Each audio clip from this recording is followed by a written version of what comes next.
우리가 작년에 올해 한 해 요한복음의 말씀을 이제 나눴는데요. 다 못 나눴어요. 내년도 가야 될 것 같습니다. 그동안 뭘 나눴는지 궁금하신 분들은 홈피에 들어가서 보시면 됩니다.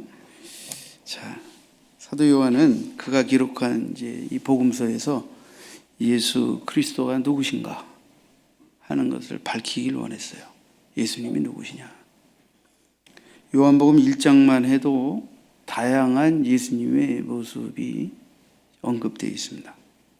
굉장히 비유적이기도 하고 상징적인 언어로 표현되기도 하고 그렇습니다만, 자, 1장에 보면 예수 그리스도는 말씀이시다, 빛이시다, 하나님이시다, 만물을 지으신 분이시다, 생명이시다, 하나님의 독생자, 독생하신 하나님, 하나님의 어린 양, 성령으로 침례를 베푸시느니, 메시아, 나사렛 예수, 하나님의 아들, 이스라엘의 임금, 인자. 아마 이 요한복음 1장만큼 예수님이 누구신가를 이렇게 다양하게 표현한 장이 없을 거예요. 그렇죠? 1장만 해도 이렇게 많아요. 오늘은 이 가운데서 빛으로 오신 예수 그리스도에 대해서 오늘 여러분들과 말씀을 나누고자 합니다. 첫째는 이 빛과 어두움, 사도 요한이 말한 빛과 어두움이 무엇을 의미하는가를 이해할 필요가 있겠고요. 두 번째, 이 빛은 누구신가? 세 번째, 이 빛에 대한 인간들의 두 가지 반응. 이렇게 해서 빛으로 오신 예수 그리스도라는 제목으로 말씀을 드리도록 하겠습니다. 자, 빛과 어둠에 대해서 먼저 우리가 좀 이해하길 원합니다. 이 사도 요한은 이 빛과 어두움을 그죠? 이렇게 뭐라 그럴까요? 여러 가지 의미에서 이제 설명을 하고 있지만, 요한이 말하려고 하는 빛과 어둠의 의미를 이해하기 위해서 우선 일반적으로 우리가 이 빛과 어두움을 세 가지 측면에서 생각해 볼 수 있어요. 하나는 이제 자연적인 측면, 또 하나는 윤리적인 측면, 세 번째는 영적인 측면. 당연히 사도 요한이 말한 것은 영적인 측면이겠죠. 그렇죠? 자, 자연적인 측면에서 빛은 에너지를 갖고 있는 생명체를 뜻합니다. 그렇죠? 윤리적인 측면에서는 빛 그러면 흔히 말하는 선을 뜻합니다. 선.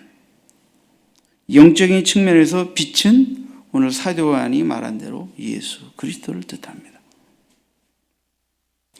어둠의 측면에서 보면, 어둠의 의미에서 세 가지 측면을 놓고 보면, 자연적 측면에서 어둠은 생명이 상실된 죽음을 뜻합니다. 그렇죠? 윤리적인 측면에서는 악을 말합니다. 악. 영적인 측면에서는 죄로 말미암아 죽어 있는 상태의 세상을 의미합니다. 세상. 자, 종합해 보면 빛과 어둠. 자연적인 측면에서 빛은 생명이고 어둠은 생명을 상실한 죽음을 뜻한다. 윤리적인 측면에서는 빛은 선이고 어둠은 악이다.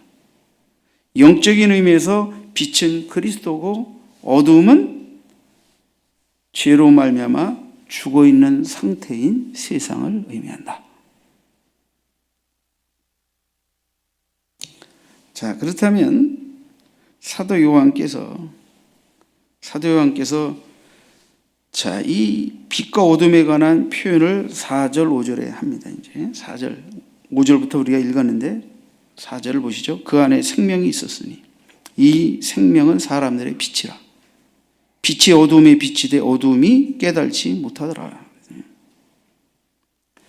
좀 풀어서 이해하기 쉽게 4, 5절을 여러분들에게 이렇게 좀 풀어서 말씀드려보면, 생명의 주 되신 그리스도가 죄악으로 가득 차 있는 죽음의 상태에 처해 있는 세상에 오셨으나 세상이 자신의 죄로 죽어 있으므로 그리스도를 알아보지 못하더라. 대략 이러한 의미입니다.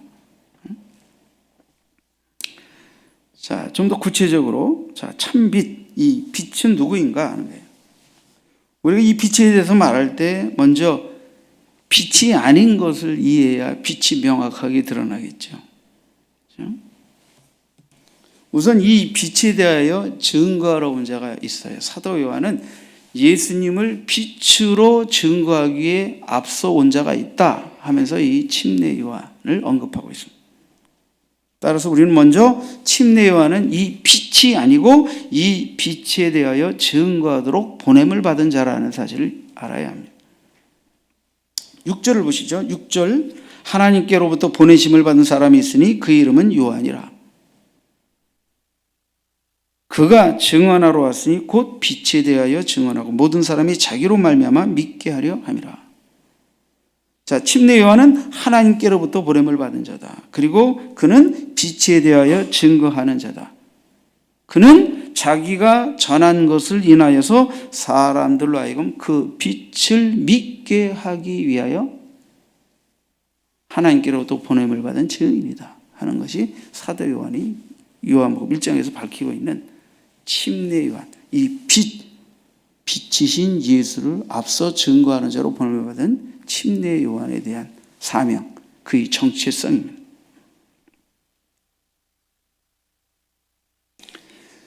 여러분, 침례 요한의 사명뿐이겠습니까? 오늘날 예수 믿고 구원받은 성도, 교회의 주된 목적도, 그죠? 바로 이 빛에 대해 증거하는 것이죠. 우리가 빛을 알고 빛을 믿었다면 아직 빛으로 나오지 못하는 세상을 향하여 이 빛을 전하고 이 빛으로 말미암아 생명을 얻고 빛 안에 거하게 되도록 하는 역할을 위해서 우리에게 주어진 사명, 교회에 주어진 사명이 바로 이 침례 요한이 증거한 사명과 다를 바가 없는 것입니다. 메시지 성경은 요한복음 1장 6절로 8절을 이렇게 쉽게 표현했습니다. 일찍이 한 사람이 있었다. 그의 사람은 요한이다.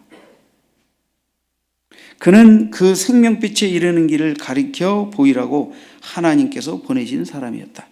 그가 온 것은 어디를 보고 누구를 믿어야 할지를 모든 사람에게 보여주기 위해서였다. 요한 자신은 그 빛이 아니었다. 그는 그 빛에 이르는 길을 보여주려고 온 사람이었다. 두 번째, 우리는 이것을 기록한 사도 요한, 그는 예수가 빛으로 이 땅에 오셨다가 하늘로 올리우신 이후에 이 빛에 대하여 증거한 자죠. 그죠? 사도 요한은 요한복음에서 이 요한복음을 기록한 목적을 이렇게 밝혔습니다. 요한복음 20장 31절에 오직 이것을 기록하면 너희로 예수께서 하나님의 아들 그리스도이심을 믿게 하려 함이요 또 너희로 믿고 그 이름을 힘입어 생명을 얻게 하려 함이니라. 자, 참빛은 누구인가? 자, 우리가 이제 근본적으로 이 빛은 예수님이라는 것을 이미 앞서 밝혀드렸습니다만은 예수님은 생명의 빛 자체이시며 또한 사람들의 생명을 위한 빛이시다 하는 거예요. 그러니까 생명의 본체, 빛 자체이시고 사람들에게 그 빛으로 말미암아 생명을 얻게 하시는 분이다 하는 거예요. 그래서 4절에 그 안에 생명이 있었으니, 그 안에 생명이 있었으니 이 생명은 사람들의 빛이라. 생명이 빛이고 생명의 본체, 빛이 본체이신 그리스도가 사람들에게 빛을 비추어서 생명을 얻게 하도록, 그리고 이 사명, 그분이 이러한 분이라는 것을 앞서 소개하는 자로 침례 요한이, 그분이 이러한 일을 이루신 분이라고 후에 사도 요한이 주의 제자들, 교회를 이루고 제자가 되어 세상을 향해 외친 것입니다.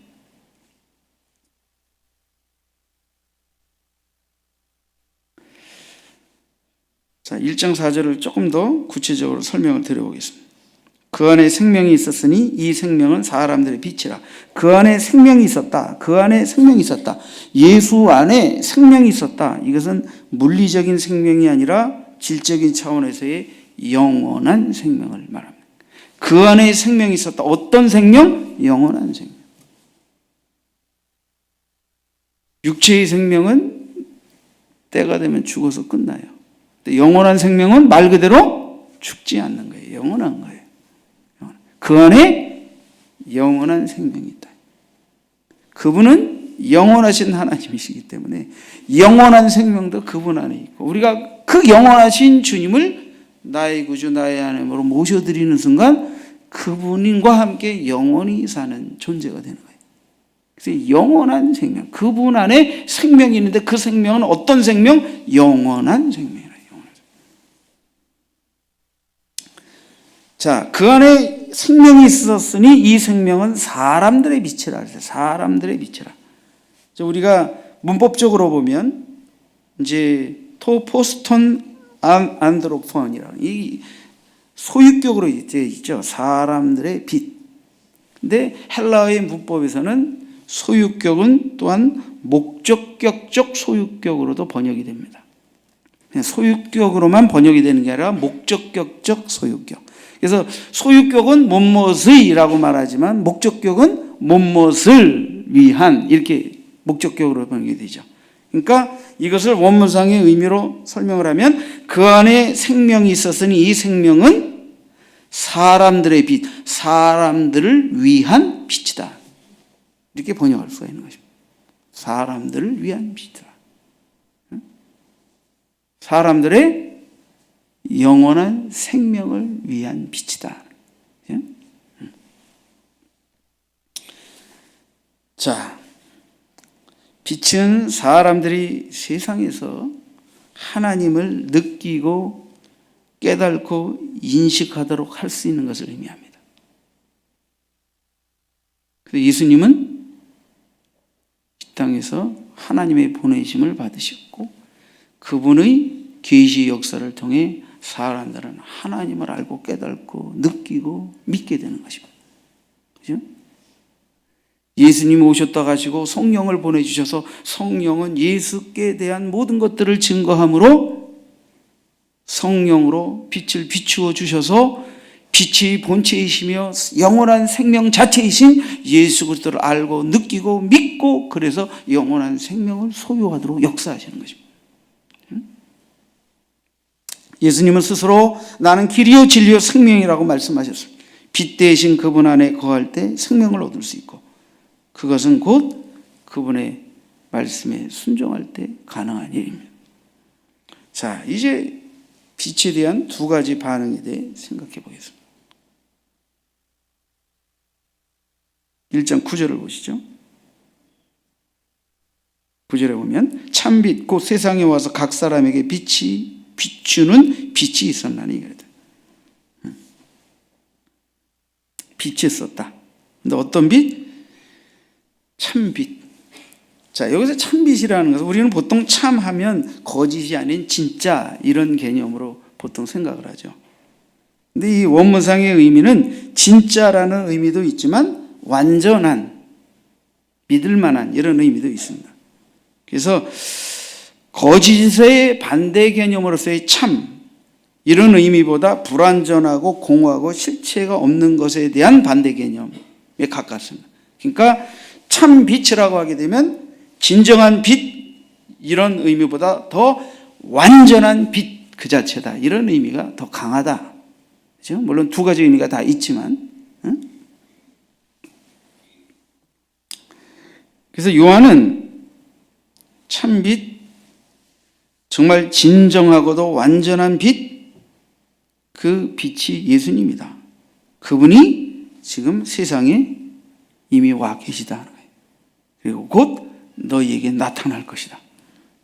그래서 참빛 곧 세상에 와서 이미 세상에 와 있고 이제 그들에게 이 빛이 증거, 요한에 의해서 증거되고 그분이 직접 자기 자신을 증거하실 것이고 또 이후에는 성령을 보내셔서 성령으로 증거하실 것이고. 그죠? 자, 이 세상에 와서라는 말은 왜 예수님이 세상에 오셔야 했느냐? 세상은 뭐냐? 지금 이 요한이 말하고 있는 세상은 뭐냐? 성경에서 말하는 코스모스는 이제 세상, 하나님이 지신 세상 만물을 뜻할 때도 있고 또 사람을 뜻할 때도 있고, 그런데 이게 말 그대로 여기서 지금 세상에 예수님이 오셨다라고 말할 때 이 세상은 하나님의 피조물로서 창조됐지만 인간의 타락과 함께 부패된 것, 다시 말하면 어둠의 세력인 사단의 권세가 지배하는 것을 뜻합니다. 그러니까 천국은 주님이 다스리는 곳이고 세상은 타락한 인간의 배후에서 사단이 다스리는 곳이 되어버립니다. 그런데 천국의 주인이신 그분이 이 땅에 오셨다. 그럼 영적으로는 벌써 전선이 형성되는 겁니다. 마귀의 나라가, 마귀가 통치하는 곳에 빛의 주인이시며 천국의 주인이신 분이 이 땅에 오셨다. 뭐하러 오셨어요? 어둠을 몰아내고 빛을 통하여 세상을 구원하기 오셨다는 거예요. 그러니까 어둠에 붙들려 있는 자들을 자기 것으로 장하고 있던 사탄이 어떻게 하겠어요? 제거하고 있겠죠. 자기 백성들을 빼앗기기 싫으니까. 그러니까 예수를 죽이려는 사탄의 공격이 태어날 때부터 시작해서 주님이 십자가에 못 박히기까지 계속되는 것입니다. 그러나 주님은 그 죽음을 통하여 하늘의 대속의 뜻을 이루시고 장사한 지 사흘 만에 부활을 하셔서 사탄, 뱀의 후손인 사탄이 여인의 후손으로 오실 메시아의 발꿈치를 물어 죽게 하지만 장사한 지 사흘 만에 부활하신 주님은 뱀의 머리를, 사탄의 사망 권세를 깨뜨리고 무력화시킨 줄 믿습니다. 그래서 예수 믿으면 영생을 얻고 사망에서 생명으로 옮겨지는 하나님 나라에서 영원히 사는 복을 누리게 된다는 의미가 바로 그것인 것입니다. 비친다는 것은, 참빛이 각 사람에게 비친다. 이 비친다는 것은 사람들로 하여금 바로 하나님을 바라볼 수 있도록, 느낄 수 있도록, 깨달을 수 있도록, 믿을 수 있도록 지속적으로 말 그대로 계시가 주어지는 것을 말해요. 계시의 빛이 주어지는 것을 의미합니다. 빛은 참빛이신 그리스도의 존재를 나타낼 뿐 아니라 그리스도의 구원의 능력도 나타내는 말입니다. 그래서 빛은 그리스도 자신이지만 또한 그 빛은 그리스도께서 인간들에게 자신이 구원을 알고 믿고 깨닫고 영생을 누리도록 하시는 어떤 능력과 관련이 있다는 거예요. 그래서 그리스도는 직접 간접으로 자신이 영원한 구원자이며 생명임을 계속해서 우리에게 빛을 비추어 주시는 것입니다. 복음이 증거된다고 하는 것은, 침례요한이 복음을 증거하고 우리가 복음을 증거한다는 것은 예수 그리스도의 빛 되심을 증거하는 것을 통해서 빛이신 그리스도를 모셔드리고 믿고 어둠을 버리고 빛으로 나오도록 하는 바로 증인 역할을 하는 것과 똑같습니다. 이 복음을 들을 때 성령이 회개하고 성령이 믿음을 갖게 하고 하나님을 향해 마음을 열게 하는 이 모든 역사도 다 뭐예요? 빛을 모셔드리도록, 이제 어두움에 속아서 살아왔던 삶을 돌이키고 빛을 모셔드리고 빛 안에 거하고 빛을 따라 사는 삶을 살도록 감동하시고 촉구하시는 역사와 같다, 이렇게 볼 수가 있습니다. 각 사람에게 그랬어요. 참빛 곧 세상에 와서 각 사람에게 비추는 빛이 있었다. 각 사람. 구약 시대는 이스라엘이라는 민족을 통해, 국가를 통해 하나님 열방을 구원하기를 원하셨죠. 그러나 이제 주님은 각 사람에게 역사하신다. 각 사람에게 빛을 비추신다.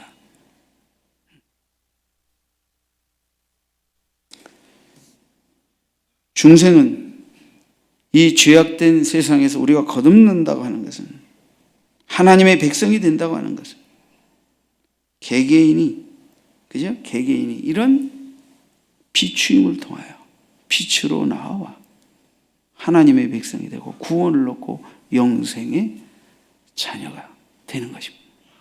그러니까 바로 각 사람에게, 그리고 우리 각 사람이 세상에 나가 또 각 사람에게 증거하는 것을 통하여 빛 대신 예수님의 비추임이 각 사람에게 임하고, 그때 그 빛에 대하여 어떻게 반응하느냐의 유무에 따라 영생을 얻기도 하고 얻을 수도 없기도 하고 심판에 이르기도 하고 영원한 구원에 이르기도 하고 하는 결과가 주어진다는 거예요. 자, 그렇다면 이 빛에 대한 두 가지 반응은 무엇이냐? 1장 5절을 보시죠. 이제 1장 5절. 자, 1장 5절. 빛이 어두움에 빛이 돼 어두움이 깨달지 못하더라. 오늘은 이 한 구절을 조금 더 여러분들 깊게 설명을 드리겠습니다. 자, 빛이 어두움에 빛이 돼. 아까 빛과 어둠이 뭔지를 말씀드렸죠? 어둠은 타락하여 사탄의 지배하에 놓이게 된 세상을 뜻한다고 말씀을 드렸죠. 그래서 구체적으로 말하면 그 타락한 세상에 놓여 있는 사단의 죄의 포로가 된 인간들을 뜻한다라는 것을 의미합니다. 빛이 어둠에 빛이 돼. 어둠이 어떻게 했다? 깨달지 못했다. 자, 비친다는 것은 이미 다 설명을 드렸고요. 이것은 예수님 안에 있는 생명의 빛이 죄로 인해 어둠 가운데 있는 세상에 지금 계속해서 지속적으로 계속 비추고 있다 하는 걸 의미합니다. 비추고 있다. 그러니까 생명 역사, 빛의 역사는 어떻게 나타나냐? 앞서서 먼저 이 빛을 경험하고 빛을 만나고 빛 안에 거하는 사람들이, 우리는 빛 자체가 아니라 빛을 모심으로 빛을 투영하는 반사체지요. 그래서 예수님은 너희는 세상의 빛이라 그랬단 말이에요. 그러니까 우리가 빛이면 세상에서, 어둠의 세상에서 빛을 드러내는 것을 통해서 빛이 증거되고 빛이 전달되는 역사를 이루어야 합니다. 이게 생명을 빛으로, 어둠에 거하는 백성을 빛으로 인도하는 역사겠죠. 그렇죠? 구원의 측면에서, 믿느냐 안 믿느냐의 측면에서는 전도적 측면이겠지만, 그 다음엔 또 뭐예요? 우리가 계속해서 빛 가운데 거하는, 더 풍성한 생명 가운데 거하는 또 다른 빛의 역사를, 우리는 변화된 삶, 성화, 주님을 닮는 삶을 통해서 그 선한 빛의 영향력을 끼쳐야 하는 것입니다. 내가 어두움이면, 예수 믿고 구원받았어도 영적으로 지금 내가 어두우면 남에게 어두움을 끼치게 돼 있어요. 근데 내가 빛이면 어두움을 몰아내고 어두움으로 시달리고 어려움을 당하는 사람을 빛으로, 밝은 빛으로 나아오게 할 수가 있어요. 그죠? 그러니까 여러분은 사람을 어둡게 하는 자가 되면 안 돼요. 영적으로 사람을 어둡게 하는 자가 되면 안 돼요. 사람을 영적으로 어둡게 하는 자는 내가 지금 영적으로 어두워 있다는 걸 뜻합니다. 사람을 밝음으로 인도하는 사람, 내가 영적으로 밝게 깨어 있으면 사람을 밝음으로 이끌어갑니다. 이게 빛의 속성이에요. 자, 깨달지 못한다 하는 말, 깨달지 못한다. 이 의미는 번역상보다 이 원문의 의미를 좀 잘 설명을 드릴게요. 자, 이 성경 밑에 관주에 보면 깨달지 못하더라 하고 이하고 번호가 붙어 있죠. 그리고 밑에 간주에 또는 이기지 못하더라 라는 의미도 있다. 깨달지 못하더라, 이기지 못하더라 라는 의미도 있다. 그러니까 이것은 두 가지 의미가 있다는 걸 시사하는 거죠. 이걸 좀 이해시켜 드릴게요. 이제 이 깨달지 못하더라 하는 헬라어는 우카텔라벤이라는 뜻인데, 이 카텔라벤은 소유하는 것과 깨달는 것, 이 두 가지 의미가 있습니다. 하나는 소유하는 것이고 하나는 깨달는 거예요. 그래서 이 원문상에는 지금 람바노라고 해서 부정등동태로 이제 사용되는데 이게 문법적인 건 뭐 여러분들에게 일일이 설명드릴 수가 없어요. 근데 두 가지 의미는 이런 거예요. 그냥 결론적으로 의미로 보면, 자, 소유와 깨달음과 관련이 있다는 거예요. 소유는 뭐냐면 뭘 유지하기 위해 무언가를 이해하고 깨달는 거예요. 쉽게 얘기해서 예수가 누구신지를 알고 이해하고 깨달는 순간 예수님이 나의 주, 나의 구원자, 나의 생명으로 모셔드리게 되고 그 생명을 소유하게 되죠.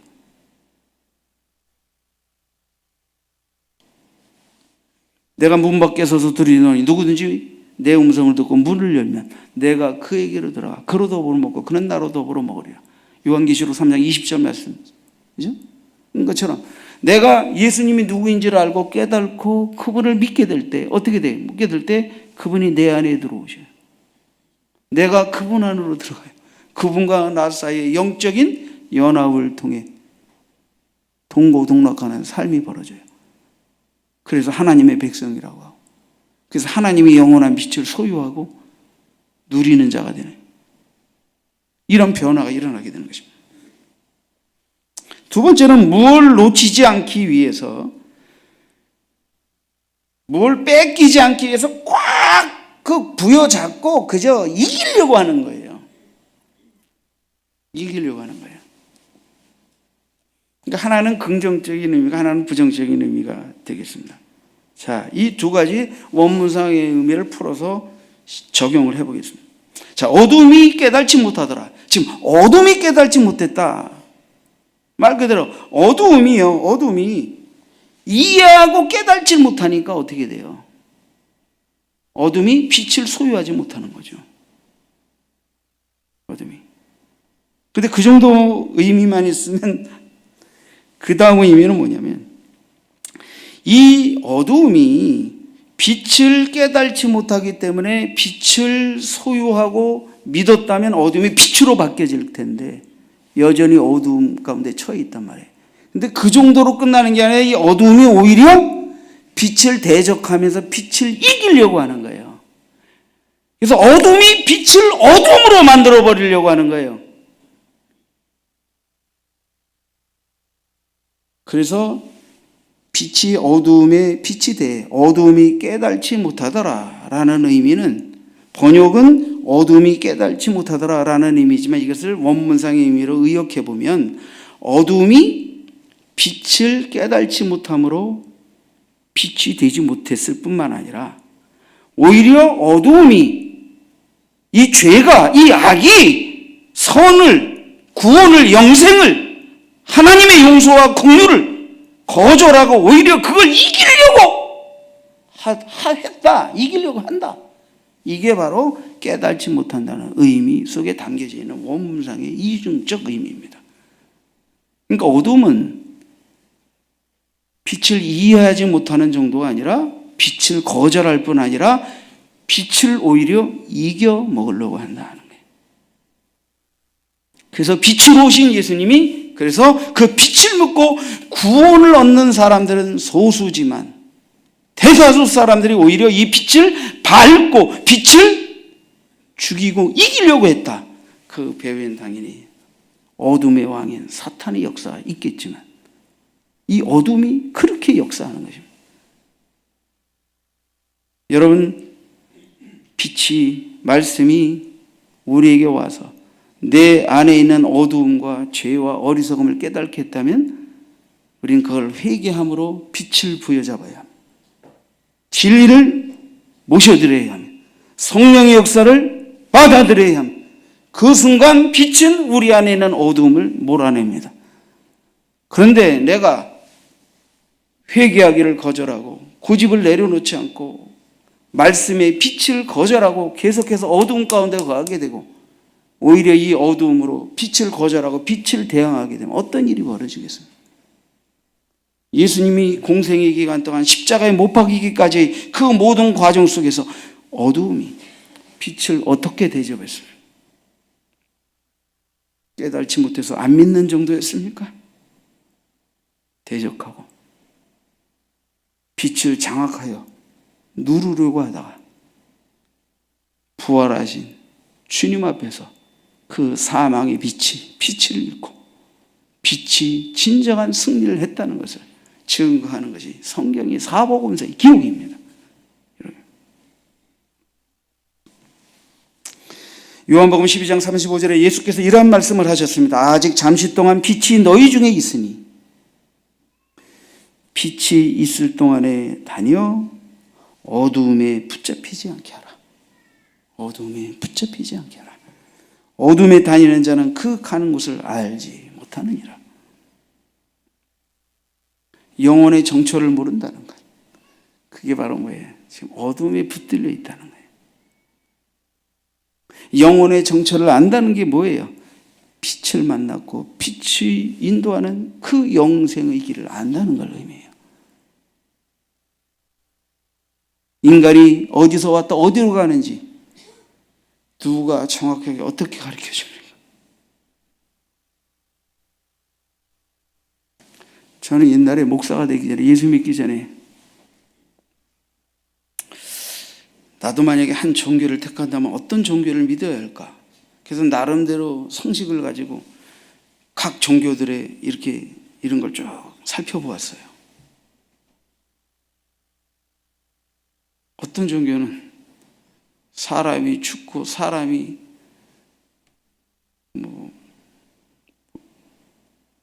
극락왕생을 준대. 이건 아닌 것 같다.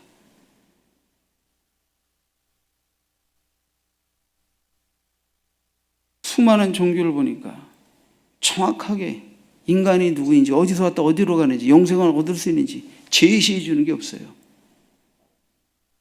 근데 기독교는 하나님이 인간을 구원하기 인간으로 오셨고 십자가에 죽으셨고 죽은 지 사흘 만에 부활하셔서 사망 권세를 깨뜨리고 그분이 스스로 그분을 믿는 자에게 영생을 주시는 분, 사망 권세를 깨뜨리고 그분이 영원한 생명의 주인이심을 증거해 보였다. 그러니까 이것은 사람이 믿든 안 믿든 예수는 역사적 실존 인물입니다.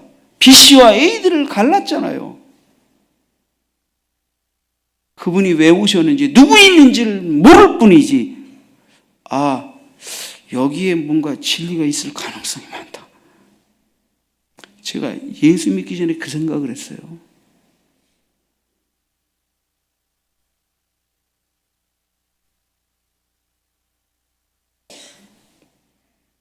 여러분이 믿음 없을 때 또는 믿는 과정에서 갖는 의문과 질문들을 목사인 나도 과정 속에서 다 있었습니다. 그래서 여러분들이 초짜 때 믿음이 자라면서 하나님을 향해, 신앙을 향해, 진리에 대해 어떤 의문을 가질 것인지를 우리도 다 그 의문을 갖고 믿고 하나님이 그 의문을 해결해 주셔서 이 믿음에 이르러 복음을 전하는 자로 살고 있는 겁니다. 절대로 우리가 맹목적으로 아무것도 모르고 막 믿는 자라고 생각해서는 안 돼요. 성경을 통하여 하나님이 우리 영혼에 비추심을 통하여 영원한 존재를 알고 만나고 체험하고 그리고 믿고 증거하는 겁니다.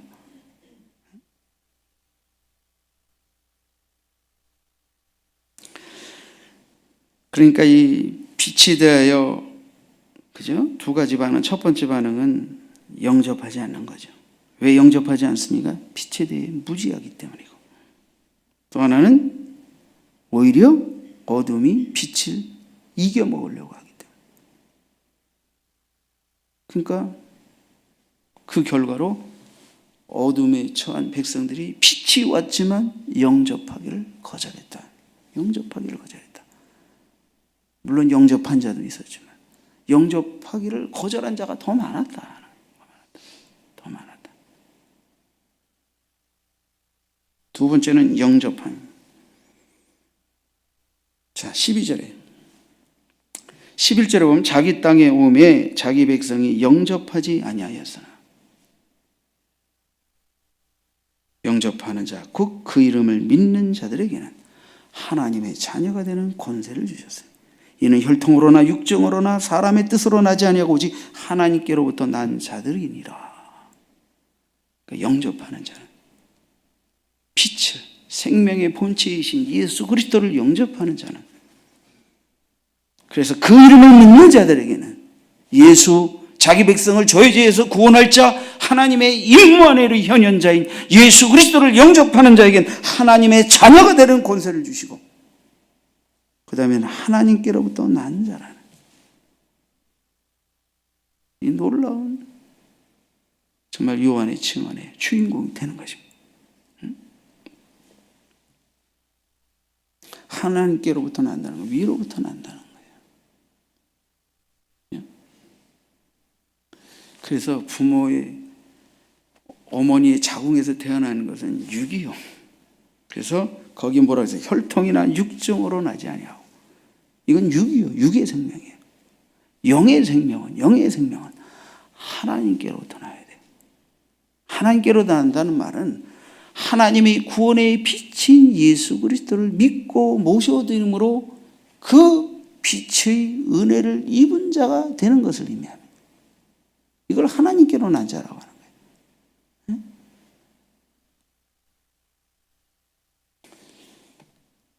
시편 119편에 보면 105절에 보면 주의 말씀은 내 발에 등이요 내 길에 빛이니이다. 130절에 보면 주의 말씀을 열면 빛이요 우둔한 사람을 깨닫게 하나이다. 우둔한 사람을 깨닫게 하는 정도입니까? 어두움에 속박당하 있는 자들, 결박당하 있는 자들, 갇혀 사는 자들을 풀어헤쳐 빛으로 나오게 하는 생명의 권세가 이 빛에 있는 줄 믿습니다. 그래서 저는 늘 깜깜한 밤에 스위치를 탁 넣고 불을 켜면 여러분 어떤 생각을 하십니까?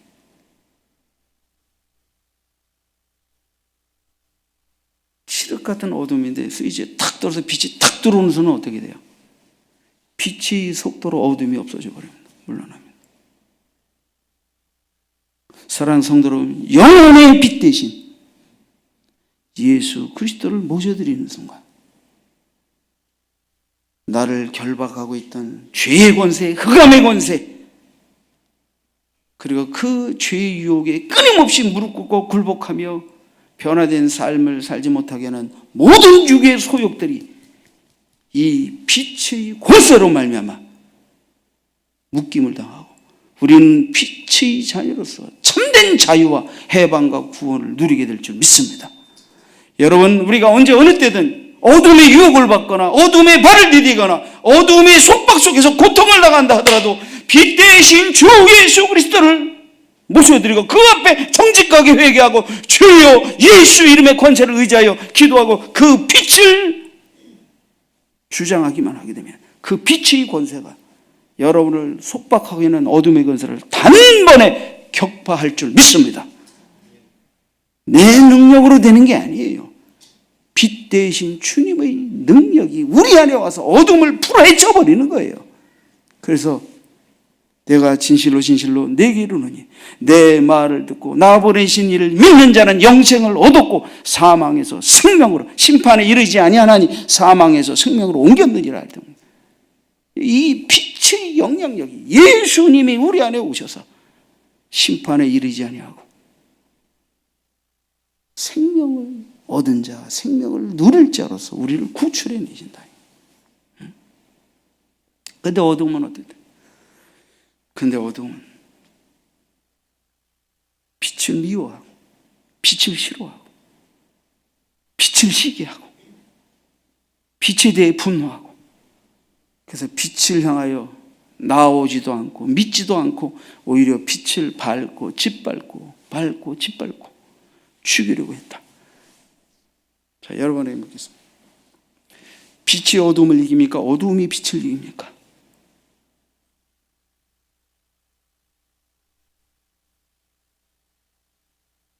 적어도 어둠이 빛을 이긴다고 말할 천치법원은 없을 줄 믿습니다.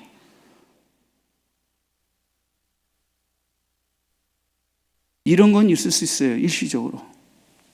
자, 우리가 밤에 전등불 켜고 이렇게 대낮까지 살다가 전등이 수명이 다 됐거나 전선에 합선이 일어나서 타닥타닥 해가지고 불이 일시적으로 꺼졌을 때 잠깐 어둠이 빛을 이겼죠. 그렇죠? 그러나 그건 전선 고치고 전등 갈아 끼워서 다시 빛을 회복하면, 그러니까 그거는 잠깐 이긴 듯 하지만 계속 이길 수 없는 잠깐의 일입니다. 마치 우리가 신앙생활하면서 잠시 어둠을 경험하고 어둠에 발을 딛게 되고 어둠의 공격을 받게 되는 것, 이런 것과 같아요. 그러나 우리가 빛 대신 주님을 모셔드리고 그 빛이 근원을 모시고 있기 때문에 그분을 바라보고 그분을 의지하고 그분 안에 들어가면 금방 어둠은 우리를 더 이상 결박할 수 없고 속박할 수 없게 되는 것입니다. 여러분, 이것이 단순한 이론이 아니라 여러분의 기도하면서 여러분의 영성생활에서 실제로 말씀이, 빛이, 성령의 역사가 여러분의 영혼 안에 빛이 되는 것을, 자유가 되는 것을, 생명이 되는 것을, 구원이 되는 것을, 해방이 되는 것을, 지혜가 되는 것을, 길이 되는 것을 여러분들이 체험하시고 누리셔야 합니다. 이 믿음이 있어야 진짜 성도다운 삶을 사는 거예요.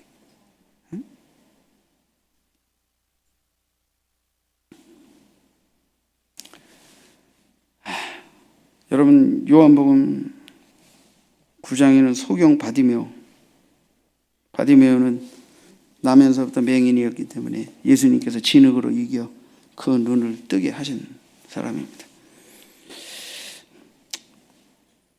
맹인이 눈을 뜨게 되니까 안식일에 눈을 뜨게 했다 이래가지고 그 율법주의자들이 안식일에 웃겨요.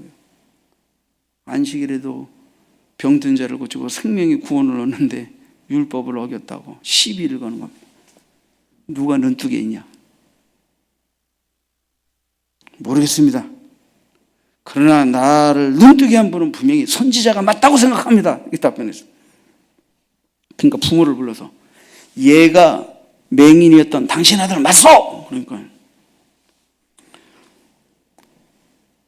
이 사람이 우리 아들인 것과 맹인으로 낳은 것은 압니다. 근데 그를 누가 눈뜨게 했는지는 모르겠지만 지금 눈 떠있는 이 아이가 내가 낳은 아이, 눈 감긴 상태로 맹인으로 태어나서 살아온 내 아이 맞습니다 라고 얘기한 거예요.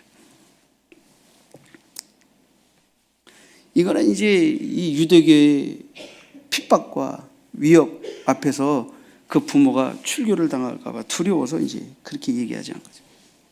그래서 예수 그리스도가 이 아이를 눈뜨게 했다 이러면은 자기도 핍박당할까 봐 궁여지책으로 그렇게 답변을 한 거예요. 다시 맹인이었던 사람 불러서 또 신문합니다.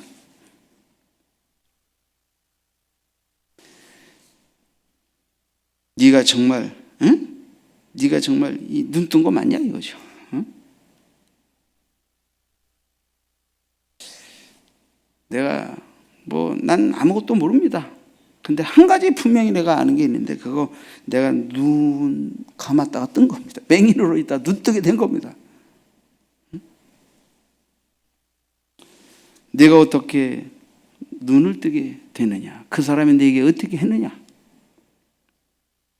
제가 말하지 않았습니까? 당신들도 그 사람이 제자가 되려고 합니까? 그냥 갑자기 열을 받아가 우리는 모세의 제자다! 네가 감히 이러면서 또 이제 열불을 댑니다. 그러니까 그 맹인이었던 눈뜨게 된 사람이 이상합니다. 당신들 이상한 사람. 응? 이 사람이 내 눈을 뜨게 했는데 이 사람이 어디서 오신 분인지를 모른다니. 맹인인 나도 아는 걸 눈뜬 당신들이 모른다니. 왜냐하면 구약성경에 메시아를 보내면 눈먼 자가 눈을 뜨고 앉은 맹인이 일어나고, 그죠? 메시아로서의 표적을 나타낼 것을 성경이 예언하고 있거든요. 이 맹인은 내가 태어나서부터 지금까지 맹인으로 사는데 내 눈을 띄워주신 분이다.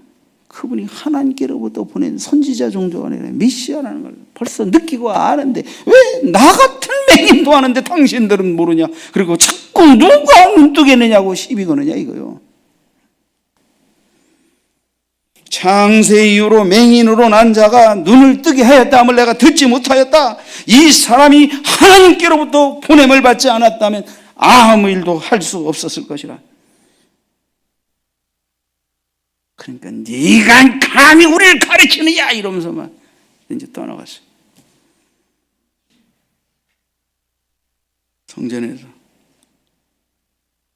성전인지 어딘지 모르지만, 예수님이 이제 예수님이 그 사람을 만나게 됐어요. 다시 그 이후에 예수님이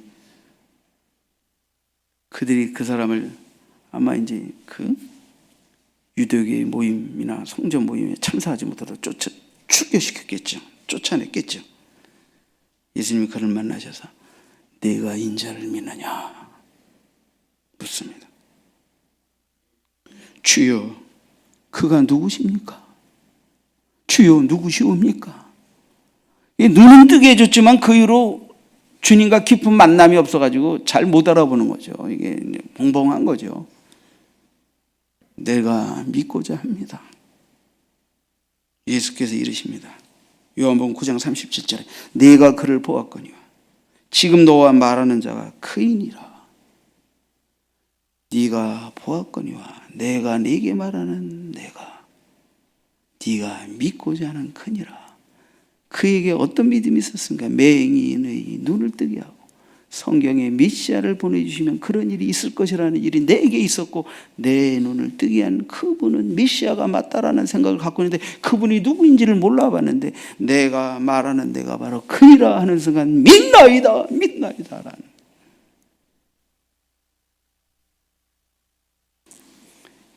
빛이신 주님이 맹인에게 육체적으로도 눈뜨는 역사를 이루어 주셨지만 실제로는 하나님의 보내신 예수님이 누구인지를 알고 보게 되는 영적 눈뜸의 비추임의 역사를 주신 줄 믿습니다.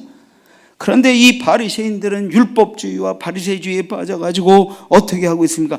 육신의 눈으로 눈뜨는 역사를 듣고 보고 목격했음에도 불구하고 안식일을 범했다, 율법을 범했다 하고 시비를 걸면서 계속해서 트집을 잡습니다. 주님은 9장 41절에 이렇게 말했습니다. 예수께서 이르시되 너희가 맹인이 되었더라면 죄가 없었으려니와 본다고 하니 너희 죄가 그대로 있느니라. 이 말은 무슨 말이냐면 니들은 눈뜬 장님이고 눈은 떴으나 본다고 하나 너희 앞에서 벌어지는 일, 하나님이 빛으로 오신 예수님의 빛의 역사를 보고도 그 예수를 구주로 영생의 빛으로 믿고 모셔드리지 못한 너희들은 눈뜬 영적 장님과 다를 바가 없고 여기 장님은 내가 눈을 뜨게 했는데 빛 대신 나를 알아보고 빛을 모셔드렸으니 그는 육신으로도 눈뜬 자지만 영적으로 이 사람이 눈뜬 자다. 너희들은 눈은 떴으나 영적으로는 장님이다. 정말 이 주님의 실제적인 표적과 증거와 역사가 그냥 막 펼쳐지는 게 아니지요. 그죠? 성경의 여러 가지 진리를 주님이 자신의 빛 되심을 생명을 주시는 분이심을 하나님이 보내신 메시아임을 증거하는 것으로 그 표정이 뒷받침하고 있죠. 사랑하는 성도 여러분, 예수님 빛이십니다. 예수님이 말씀을 우리에게 전해주시고 우리가 성경을 읽을 때 끊임없이 하나님을 알고 하나님이 보내신 자 구세주를 아는 빛을 비추어 주십니다. 이 빛을 비추어 주신다는 것은 계시를 열어주신다는 것이고 하나님의 빛 대신 진리, 생명의 말씀을 깨닫게 하신다는 것이고 그것을 믿고 그 믿음으로 말미암아 영생과 영원한 생명을 그리고 그분이 계속해서 우리를 생명길로 인도하시는 은혜를 소유하게 된다는 것을 의미합니다. 그런데 어두움은 이 빛을 거절했습니다. 오히려 이 빛을 이겨먹으려고 했습니다. 결코 이길 수 없는 싸움입니다.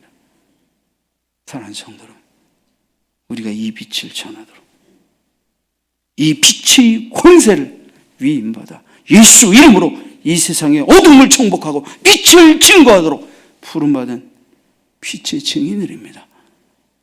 우리는 우리 삶의 자리에서 빛을 전하고 빛을 증거하고 빛을 나타내고 빛을 모셔드리고 빛을 따르는 자인 것만큼 우리 삶 속에서 주님을 닮는 빛의 속성을 드러내는 삶을 살아야 할 줄 믿습니다.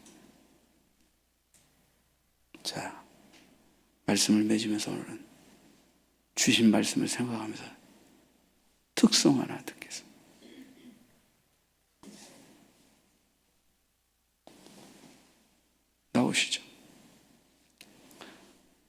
가사의 은혜 받으시고 오늘 주신 말씀의 결론이 이 찬송 가사에 다 들어있다 생각하시고 제 마지막 기도와 이 결론을 이 찬송으로 대신하라고.